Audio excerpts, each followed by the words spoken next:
ഇത് Realme C75 കാണാൻ ആളൊരു സിമ്പിൾ സ്മാർട്ട് ഫോണാണ്. പക്ഷേ ആൾ അത്ര സിമ്പിൾ അല്ല, ഒരു ഇത്തിരി പവർഫുൾ ആണ്. എന്തൊക്കെയാണ് ആ ഒരു വിശേഷം എന്നുള്ളത് തീർച്ചയായിട്ടും ഈ ഒരു വീഡിയോയിലൂടെ പറയുന്നതാണ്. എനിവേ ഒത്തിരി ദിവസമായിട്ട് ഞാൻ ഈ ഒരു സ്മാർട്ട് ഫോൺ യൂസ് ചെയ്യുന്നുണ്ട്. അതുകൊണ്ട് തന്നെ ആ ഒരു യൂസർ എക്സ്പീരിയൻസ് എന്നുള്ള രീതിയിൽ തന്നെയായിരിക്കും നമ്മൾ ഈ ഒരു വീഡിയോ ചെയ്യുന്നുണ്ടാവുക. മാക്സിമം വീഡിയോ സ്കിപ്പ് ചെയ്യാതെ കണ്ടു കഴിഞ്ഞാൽ ഏകദേശം ഒരു ധാരണ നിങ്ങൾക്ക് ഈ ഒരു സ്മാർട്ട് ഫോണിനെ കുറിച്ച് ലഭിക്കുന്നതാണ്. അതോടൊപ്പം തന്നെ നിങ്ങൾക്ക് സ്യൂട്ടബിൾ ആയിട്ടുള്ള സ്മാർട്ട് ഫോൺ ആണോ അല്ലേ എന്നുള്ള കാര്യം തീർച്ചയായിട്ടും ഈ ഒരു വീഡിയോ സ്കിപ്പ് ചെയ്യാതെ കണ്ടു കഴിഞ്ഞാൽ നിങ്ങൾക്ക് മനസ്സിലാക്കാൻ സാധിക്കുന്നതാണ്. അപ്പം സമയം കളയേണ്ട, നമുക്ക് ഈ ഒരു സ്മാർട്ട് ഫോണിൻ്റെ മറ്റു വിശേഷങ്ങളിലേക്ക് കടക്കാം. Welcome to mister unbox and travel. ബോക്സിനകത്ത് സ്മാർട്ട് ഫോൺ കൂടാതെ ഒരു ട്രാൻസ്പെറൻറ്റ് TPU കേസ് ലഭിക്കുന്നുണ്ട്. 45 വാട്ടിൻ്റെ സൂപ്പർ ബുക്ക് ചാർജർ അഡാപ്റ്ററാണ് വരുന്നത്. പിന്നീട് Type A to Type C charging cable. 2 കളേഴ്സിലാണ് ഈ ഒരു സ്മാർട്ട് ഫോൺ അവൈലബിൾ ആകുന്നത്. നമ്മുടെ കയ്യിലുള്ളത് സ്റ്റോൺ ബ്ലാക്ക് എന്ന് പറയുന്ന കളറാണ്. ഇതുകൂടാതെ lightning gold. Anyway design and build ക്വാളിറ്റിയുടെ സൈഡിലേക്ക് വന്നു കഴിഞ്ഞാൽ പിറകിൽ ഉപയോഗിച്ചിരിക്കുന്നത് പ്ലാസ്റ്റിക് മെറ്റീരിയലാണ്, മാറ്റ് ഫിനിഷ് ആണ് വരുന്നത്. ഈ ഒരു ബ്ലാക്ക് കളറിൽ ഡ്യുവൽ ടോൺ കളറാണ് നമുക്കിതിൽ കാണാൻ സാധിക്കുക. അതുപോലെ തന്നെ ബോക്സി ആയിട്ടുള്ള രീതിയിലുള്ള ക്യാമറ മൊഡ്യൂളാണ് വരുന്നത്. ബോഡി ഫ്രെയിം വരുന്നത് പ്ലാസ്റ്റിക് ആണ് വരുന്നത്. 7.99 mm ആണ് ബോഡി തിക്നെസ്. 196 ഗ്രാമാണ് ഇതിൻ്റെ ബോഡി വെയിറ്റ് വരുന്നത്.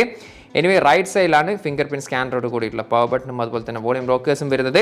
മുകൾ വശം കംപ്ലീറ്റ് ബ്ലാങ്ക് ആണ്. ലെഫ്റ്റ് സൈഡിലാണ് സിം ട്രേ യൂസ് ചെയ്തിരിക്കുന്നത്. 3 കാർഡ് സ്ലോട്ട്, ഒരേ സമയം 2 nano SIM card plus memory card എന്നുള്ള രീതിയിൽ.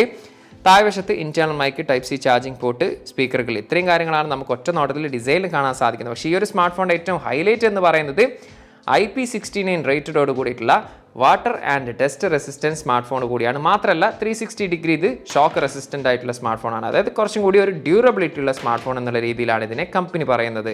ഡിസ്പ്ലേയുടെ സൈഡിലേക്ക് വന്നു കഴിഞ്ഞാൽ 6.72 ഇഞ്ചിൻ്റെ IPS LCD ഡിസ്പ്ലേ ആണ് വരുന്നത്. 90 Hz ആണ് റിഫ്രഷ് റേറ്റ്, ഫുൾ HD+ ആണ് റെസൊല്യൂഷൻ വരുന്നത്. ആർമർ ഷെൽ ഗ്ലാസ് 2 ആണ് പ്രൊട്ടക്ഷൻ ആയിട്ട് യൂസ് ചെയ്തിരിക്കുന്നത്. അതുകൊണ്ട് തന്നെ കുറച്ചും കൂടി സ്ട്രോങ് ആയിട്ടുള്ള ഡിസ്പ്ലേ എന്നാണ് കമ്പനി പറയുന്നത്. എനിവേ 690 nits ആണ് ഇതിൻ്റെ മാക്സിമം ബ്രൈറ്റ്നസ് ലെവൽ വരുന്നത്.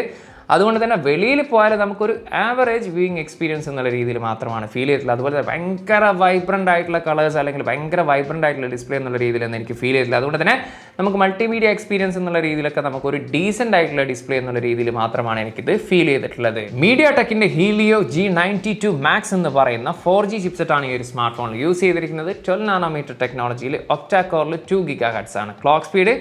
Mali G52 MC2 ആണ് ഇതിൽ ഉപയോഗിച്ചിരിക്കുന്ന GPU. പെർഫോമൻസ് സൈഡിനെ കുറിച്ച് പറയുന്നതിന് മുമ്പ് ഇത് പെർഫോമൻസിന് ഇമ്പോർട്ടൻറ്റ് കൊടുത്തിട്ടുള്ള ഒരു സ്മാർട്ട് ഫോൺ ആയിട്ട് എനിക്ക് ഫീൽ ചെയ്തിട്ടില്ല. മറിച്ച് ഈ ഒരു സ്മാർട്ട് ഫോൺ ഡ്യൂറബിലിറ്റിക്ക് ഇമ്പോർട്ടൻറ്റ് കൊടുത്തിട്ടുള്ള ഒരു സ്മാർട്ട് ഫോൺ ആയിട്ടാണ് എനിക്ക് ഫീൽ ചെയ്തിട്ടുള്ളത്. അതായത് IP69 റേറ്റഡോട് കൂടിയിട്ടുള്ള water and dust resistance smart phone ആണ്. മാത്രമല്ല 360 ഡിഗ്രി ആർമർ ഷെൽ പ്രൊട്ടക്ഷനോട് കൂടിയിട്ടുള്ള ഷോക്ക് റെസിസ്റ്റൻസ് സ്മാർട്ട് ഫോൺ എന്ന് കൂടിയാണ് കമ്പനി പറയുന്നത്. അതായത് നിലത്ത് വീണാൽ വലിയ രീതിയിൽ പൊട്ടാനുള്ള സാധ്യതയില്ല എന്നതും അപ് ടു 2 meters 30 minutes വരെ വെള്ളത്തിൽ വീണാലും പ്രശ്നങ്ങളോ കാര്യങ്ങളൊന്നും ഇല്ല എന്നുള്ള രീതിയിലാണ് ഈ ഒരു സ്മാർട്ട് ഫോണിൻ്റെ ഏറ്റവും ഹൈലൈറ്റ് ആയിട്ട് കമ്പനി പറയുന്നത്. അതുകൊണ്ട് തന്നെ അതിനാണ് ഏറ്റവും കൂടുതൽ ഇമ്പോർട്ടൻറ്റ് കൊടുത്തതെന്നാണ് എനിക്ക് ഫീൽ ചെയ്തിട്ടുള്ളത്. അല്ലാതെ പെർഫോമൻസ് ആയിട്ട് നോക്കുകയാണെങ്കിൽ നമുക്കൊരു ഡീസൻ്റ് ആയിട്ടുള്ള ഒരു എക്സ്പീരിയൻസ് എന്നുള്ള രീതിയിൽ മാത്രമേ ഫീൽ ചെയ്തിട്ടില്ല. അല്ലാതെ ഭയങ്കര ഈ ഒരു പ്രൈസിൽ ദ ബെസ്റ്റ് എന്നുള്ള രീതിയിലൊന്നും എനിക്ക് ഫീൽ ചെയ്തിട്ടില്ല. അതുപോലെ തന്നെ ഗെയിമിങ്ങിൻ്റെ കാര്യം എടുത്തു കഴിഞ്ഞാലും ഇവൻ ആസ്പെൽട്ട് 9 പോലുള്ള അല്ലെങ്കിൽ ഈ ഫുട്ബോൾ അല്ലെങ്കിൽ പഴയ ആ ഒരു പെസ് തുടങ്ങിയിട്ടുള്ള കാര്യങ്ങളൊക്കെ വലിയ കുഴപ്പമോ കാര്യങ്ങളൊന്നും ഇല്ലാതെ നമുക്കിതിൽ കളിക്കാൻ സാധിക്കുന്നുണ്ട്. അതായത് നമുക്കൊരു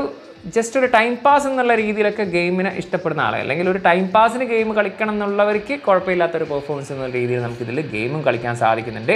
അതുപോലെ തന്നെ നമ്മളൊരു സാധാരണ യൂസറാണ്, ഭയങ്കരമായിട്ട് ഒരുപാട് കാര്യങ്ങളൊന്നും യൂസ് ചെയ്യാതെ സാധാരണ രീതിയിലുള്ള സോഷ്യൽ മീഡിയയും കാര്യങ്ങളും മൾട്ടിമീഡിയയും കാര്യങ്ങളൊക്കെ യൂസ് ചെയ്യുകയാണെങ്കിൽ അവർക്ക് പ്രശ്നങ്ങളും കാര്യങ്ങളൊന്നും ഇല്ലാതെ അത്യാവശ്യം സ്മൂത്ത് ആയിട്ട് തന്നെ ഈ ഒരു സ്മാർട്ട് ഫോൺ യൂസ് ചെയ്യാൻ സാധിക്കുന്നതാണ്. എനിവേ കണക്ടിവിറ്റിയുടെ സൈഡിലേക്ക് വന്നു കഴിഞ്ഞാൽ ഡ്യുവൽ 4G LTE ഇതിൽ സപ്പോർട്ടാണ്. അതുപോലെ തന്നെ ബ്ലൂടൂത്തിൻ്റെ 5.0 ആണ് വരുന്നത്.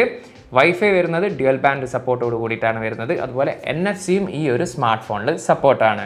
2 മെമ്മറി വേരിയൻസിലാണ് ഈ ഒരു സ്മാർട്ട് ഫോൺ അവൈലബിൾ ആകുന്നത്. 8GB റാമിൽ 128ഉം 8GB റാമിൽ 256GBയും up to 16GB വരെ നമുക്കിതിൽ റാം എക്സ്പാൻഷൻ കൂടി ചെയ്യാൻ സാധിക്കുന്നതാണ്. എനിവേ 3 കാർഡ് സ്ലോട്ടാണ് ഈ ഒരു സ്മാർട്ട് ഫോണിൽ യൂസ് ചെയ്തിരിക്കുന്നത്.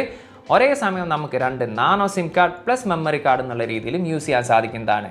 ആൻഡ്രോയിഡ് 14ലാണ് ഈ ഒരു സ്മാർട്ട് ഫോൺ പ്രവർത്തിക്കുന്നത്. റിയൽമി UI വരുന്നത് 5.0 ആണ്. അതുകൊണ്ട് തന്നെ ചെറുതായിട്ടുള്ള രീതിയിലുള്ള bloatware app suggestions, game suggestions തുടങ്ങിയിട്ടുള്ള കാര്യങ്ങളൊക്കെ സ്ക്രീനിൽ അത്യാവശ്യം നിറഞ്ഞു നിന്നിട്ട് തന്നെ നമുക്ക് കാണാൻ സാധിക്കുന്നുണ്ട്. നമുക്ക് സമയമുണ്ടെങ്കിൽ അത് വേണ്ടാത്ത ആപ്ലിക്കേഷൻസും കാര്യങ്ങളൊക്കെ ഉണ്ടെങ്കിൽ നമുക്ക് കുത്തിരിന് അത് അൺഇൻസ്റ്റാൾ ചെയ്യാനുള്ള ഒരു ഓപ്ഷൻ കൂടിയുണ്ട്.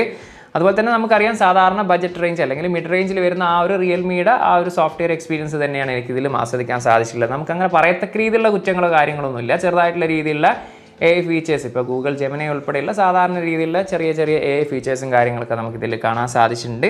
അങ്ങനെ പറയത്തക്ക രീതിയിലുള്ള കുറ്റങ്ങളും കാര്യങ്ങളൊന്നുമില്ല, വലിയ കുഴപ്പങ്ങളോ കാര്യങ്ങളോ ഇല്ലാതെ ഒരു സ്മൂത്ത് ആയിട്ടുള്ള രീതിയിലുള്ള ഒരു സോഫ്റ്റ്വെയർ എക്സ്പീരിയൻസ് ആസ്വദിക്കാൻ സാധിച്ചിട്ടുണ്ട്. അപ്പോൾ ഓവറോൾ ഹാർഡ്വെയർ ആൻഡ് സോഫ്റ്റ്വെയർ പറയാനാണെങ്കിൽ ഒരു ഡീസൻറ്റ് എക്സ്പീരിയൻസ് എന്നുള്ള രീതിയിൽ മാത്രമാണ് എനിക്ക് ഫീൽ ചെയ്തിട്ടുള്ളത്. സാധാരണ മിക്ക സ്മാർട്ട് ഫോണുകളിലും ബാറ്ററി എന്ന് പറയുന്നത് ഒരു റൗണ്ട് ഫിഗർ ആക്കിയിട്ടാണ് തരുന്നതെങ്കിൽ ഇതിൽ 5828 mAh ബാറ്ററിയാണ് ഉൾപ്പെടുത്തിയിരിക്കുന്നത്. അതുപോലെ തന്നെ 45 വാട്ടിൻ്റെ ചാർജറാണ് നമുക്ക് ഇതിനോടൊപ്പം ലഭിക്കുന്നത്. എനിവേ ബാറ്ററി പെർഫോമൻസ് ഒക്കെ അത്യാവശ്യം നല്ല രീതിയിൽ തന്നെ എനിക്ക് തോന്നിയിട്ടുണ്ട്. നമ്മളൊരു ഹെവി യൂസേജ് ചെയ്താലും ഏകദേശം ഒരു ദിവസമൊക്കെ ഈ ഒരു സ്മാർട്ട് ഫോൺ ഈസി ആയിട്ട് യൂസ് ചെയ്യാൻ സാധിക്കുന്നുണ്ട്. അതല്ല നമ്മളൊരു നോർമൽ യൂസർ ആണെങ്കിലും ഒരു ദിവസത്തിന് മുകളിൽ ഈസി ആയിട്ട് ഈ ഒരു സ്മാർട്ട് ഫോൺ യൂസ് ചെയ്യാൻ സാധിക്കുന്നതാണ്. സിംഗിൾ സ്പീക്കറാണ് ഈ ഒരു സ്മാർട്ട് ഫോണിൽ വരുന്നത്.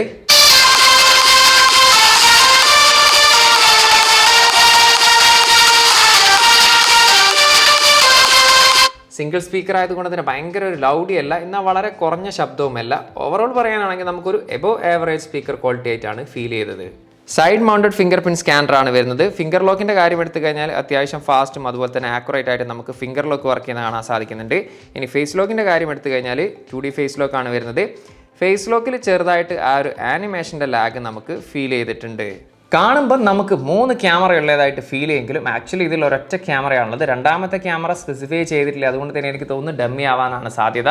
ഇനി 50 മെഗാപിക്സലിൻ്റെതാണ് ആ മെയിൻ ലെൻസ് ഉൾപ്പെടുത്തിയിരിക്കുന്നത്. റിയർ ക്യാമറയിൽ എടുത്തിരിക്കുന്ന ഫോട്ടോസിനെ കുറിച്ച് ഒറ്റ വാക്കിൽ പറയാനാണെങ്കിൽ നമുക്കൊരു എബോവ് ആവറേജ് എന്നുള്ള രീതിയിലാണ് എനിക്ക് ഫോട്ടോസൊക്കെ ഫീൽ ചെയ്തിട്ടുള്ളത്. അതായത് നമ്മൾ ഡയറക്റ്റ് പെർഫോമൻസിൻ്റെ കാര്യം എടുത്തു കഴിഞ്ഞാലും HDR ഫോട്ടോസിൻ്റെ കാര്യം എടുത്തു കഴിഞ്ഞാലും പോർട്രേറ്റ് ഫോട്ടോസിൻ്റെ കാര്യം എടുത്തു കഴിഞ്ഞാലും നമുക്കൊരു ഡീസൻ്റ് ആയിട്ടുള്ള ഫോട്ടോ എന്നുള്ള രീതിയിലാണ് എനിക്ക് ഫീൽ ചെയ്തിട്ടുള്ളത്. ഭയങ്കരമായിട്ടുള്ള ഡീറ്റെയിൽസോ അല്ലെങ്കിൽ ഷാർപ്പായിട്ടുള്ള ഫോട്ടോസ് എന്നുള്ള രീതിയിലൊന്നും തോന്നിയിട്ടില്ല. അതുപോലെ തന്നെ ആർട്ടിഫിഷ്യൽ ലൈറ്റിംഗ് കണ്ടീഷൻ ഉണ്ടെങ്കിൽ നൈറ്റ് ഫോട്ടോഗ്രാഫി കുറച്ചും കൂടി ഒരു ബെറ്റർ ആയിട്ട് എനിക്ക് ഫീൽ ചെയ്തിട്ടുണ്ട്. എനിവേ 8 മെഗാപിക്സലിൻ്റെ സെൽഫി ക്യാമറയാണ് യൂസ് ചെയ്തിരിക്കുന്നത്. സെൽഫി ഫോട്ടോസ് നമുക്ക് ഒറ്റ നോട്ടത്തിൽ നമുക്ക് അത്യാവശ്യം നല്ല രീതിയിലുള്ള ഫോട്ടോസ് എന്നുള്ള രീതിയിൽ നമുക്ക് ഫീൽ ചെയ്യും. അതേസമയത്ത് തന്നെ ഡീറ്റെയിൽസും കാര്യങ്ങളൊക്കെ നോക്കുകയാണെങ്കിൽ കുറച്ച് സോഫ്റ്റ് ആയിട്ടുള്ള രീതിയിലാണ് മിക്ക ഫോട്ടോസും ഫീൽ ചെയ്തിട്ടുള്ളത്. അത് ഡൈലൈറ്റിൻ്റെ കാര്യം എടുത്തു കഴിഞ്ഞാലും HDR ഫോട്ടോസിൻ്റെ കാര്യം എടുത്തു കഴിഞ്ഞാലും ഇവൻ പോർട്രേറ്റ് ഫോട്ടോസും കുഴപ്പമില്ലാത്ത രീതിയിൽ നമുക്ക് ലഭിച്ചിട്ടുണ്ട്. ആർട്ടിഫിഷ്യൽ ലൈറ്റിംഗ് കണ്ടീഷൻ ഉണ്ടെങ്കിലും നമുക്ക് കുഴപ്പമില്ലാത്ത രീതിയിലുള്ളൊരു നൈറ്റ് ഫോട്ടോഗ്രാഫിയും സെൽഫിയിലും കാണാൻ സാധിക്കും. അപ്പോൾ ഓവറോൾ പറയാനാണെങ്കിൽ തുടക്കത്തിൽ പറഞ്ഞ പോലെ തന്നെ നമുക്കൊരു എബോവ് ആവറേജ് ക്യാമറ പെർഫോമൻസ് എന്നുള്ള രീതിയിലാണ് എനിക്കിത് ഫീൽ ചെയ്തിട്ടുള്ളത്. റിയർ ക്യാമറ വീഡിയോ ഫുട്ടേജാണ്. ഫുൾ എച്ച്ഡിയിൽ 30 FPS ആണ് മാക്സിമം വീഡിയോ റെസൊല്യൂഷന്. EISO അല്ലെങ്കിൽ OIS ഒന്നും സപ്പോർട്ട് ഇല്ലാത്തതുകൊണ്ട് തന്നെ ഇത്തരത്തിലുള്ളൊരു സ്റ്റെബിലിറ്റിയാണ് നമുക്ക് കാണാൻ സാധിക്കുന്നത്. അതുപോലെ തന്നെ കുഴപ്പമില്ലാത്ത രീതിയിലുള്ളൊരു HDR പെർഫോമൻസ് നമുക്ക് കാണാൻ സാധിക്കുന്നുണ്ട്. അപ്പോൾ ഓവറോൾ ഈ ഒരു പ്രൈസ് സെഗ്മെൻറ്റ് വെച്ച് നോക്കുകയാണെങ്കിൽ ഒരു ആവറേജ് വീഡിയോ ക്വാളിറ്റി എന്നുള്ള രീതിയിലാണ് ഫീൽ ചെയ്തിട്ടുള്ളത്. സെൽഫി വീഡിയോ ഫുട്ടേജാണ്. ഫുൾ എച്ച്ഡിയിൽ 30 FPS ആണ് മാക്സിമം വീഡിയോ റെസൊല്യൂഷന്. ഇത്തരത്തിലുള്ളൊരു സ്റ്റെബിലിറ്റിയാണ് നമുക്ക് കാണാൻ സാധിക്കുക. പക്ഷേ നല്ല രീതിയിലുള്ളൊരു HDR പെർഫോമൻസ് നമുക്ക് സെൽഫി വീഡിയോയിൽ കാണാൻ സാധിക്കുന്നുണ്ട്. കളേഴ്സ് ഒരു ഇത്തിരി സാച്ചുറേറ്റഡ് ആയിട്ടാണ് ഫീൽ ചെയ്തിട്ടുള്ളത്. അപ്പോൾ ഓവറോൾ പറയാനാണെങ്കിൽ ഒരു ഡീസൻറ്റ് വീഡിയോഗ്രാഫി എന്നുള്ള രീതിയിലാണ് ഫീൽ ചെയ്തിട്ടുള്ളത്. ഈ ഒരു സ്മാർട്ട് ഫോണിൻ്റെ പ്രൈസ് ഇവിടെ ഒഫീഷ്യലി ഖത്തറിൽ വരുന്നത് 8+128 517 ഖത്തറിയാലും അതുപോലെ തന്നെ 8+256 GB ആണെങ്കിൽ 614 ഖത്തറിയാൽ, ഏകദേശം ഇന്ത്യയുടെ 13,500 ആ ഒരു 15,000+ എന്നുള്ള രീതിയിലാണ് ഇതിന് പ്രൈസ് വരുന്നത്. എനിവേ ഓവറോൾ ഈ ഒരു സ്മാർട്ട് ഫോണിനെ കുറിച്ച് ഒറ്റ വാക്കിൽ പറയാനാണെങ്കിൽ ഒരു ഡീസൻറ്റ് സ്മാർട്ട് ഫോൺ എന്നുള്ള രീതിയിൽ നമുക്ക് ഉൾപ്പെടുത്താൻ പറ്റുന്ന സ്മാർട്ട് ഫോണാണ്. അതായത് ഈ ഒരു പ്രൈസ് സെഗ്മെൻറ്റിൽ ബെസ്റ്റ് അല്ല, ഒരു ഡീസൻ്റ് ആയിട്ടുള്ള സ്മാർട്ട് ഫോൺ ആയിട്ടാണ് എനിക്ക് ഫീൽ ചെയ്തിട്ടുള്ളത്. അതുപോലെ തന്നെ ഇത് ആർക്കൊക്കെയാണ് സ്യൂട്ടബിൾ ആയിട്ടുള്ളതെന്ന് ചോദിച്ചു കഴിഞ്ഞാൽ ഏറ്റവും കൂടുതൽ ഒരു റെക്കമെൻഡ് ചെയ്യാൻ പറ്റുക എന്ന് പറയുന്നത് ഈ ഒരു ഡെലിവറി ബോയ്സ് അല്ലെങ്കിൽ ഹോട്ടലിലൊക്കെ വർക്ക് ചെയ്യുന്ന ആളുകൾ, അതുപോലെ തന്നെ കുറച്ചും കൂടി ഒരു ടഫായിട്ടുള്ള സിറ്റുവേഷനിലും കാര്യങ്ങളൊക്കെ വർക്ക് ചെയ്യുന്ന ആളുകൾക്ക് സ്യൂട്ടബിൾ ആയിട്ടുള്ള സ്മാർട്ട് ഫോണാണ്. കാരണം IP69 റേറ്റഡോട് കൂടിയിട്ടുള്ള വാട്ടർ ആൻഡ് ഡസ്റ്റ് റെസിസ്റ്റൻ്റ് ആണ്. അതുപോലെ തന്നെ അത്യാവശ്യം ഡ്യൂറബിലിറ്റി ഉള്ള ഡിസ്പ്ലേയും കാര്യങ്ങളൊക്കെയാണ്. ചുരുക്കി പറഞ്ഞാൽ ഇത്തിരി ഡ്യൂറബിലിറ്റി ഇമ്പോർട്ടൻറ്റ് കൊടുക്കുന്ന ആളുകൾക്ക് പറ്റിയ ഒരു സ്മാർട്ട് ഫോണാണ്. അല്ലാതെ വാല്യൂ ഫോർ മണി അല്ലെങ്കിൽ ഈ ഒരു പ്രൈസിൽ ഏറ്റവും ബെസ്റ്റ് എന്നുള്ള രീതിയിലൊന്നും എനിക്ക് ഫീൽ ചെയ്തിട്ടില്ല. പക്ഷേ നമുക്ക് ഇത്തരത്തിലുള്ള ആ ഒരു കുറച്ചും കൂടി ടഫായിട്ടുള്ള കണ്ടീഷനിലൊക്കെ സ്മാർട്ട് ഫോൺ യൂസ് ചെയ്യണം എന്ന് തോന്നുന്നവർക്ക് പറ്റിയ ഒരു സ്മാർട്ട് ഫോണായിട്ട് തന്നെയാണ് ഫീൽ ചെയ്തിട്ടുള്ളത്. എനിവേ നിങ്ങൾക്ക് എന്താണ് ഈ ഒരു സ്മാർട്ട് ഫോണിനെ കുറിച്ച് തോന്നിയിട്ടുള്ളത്?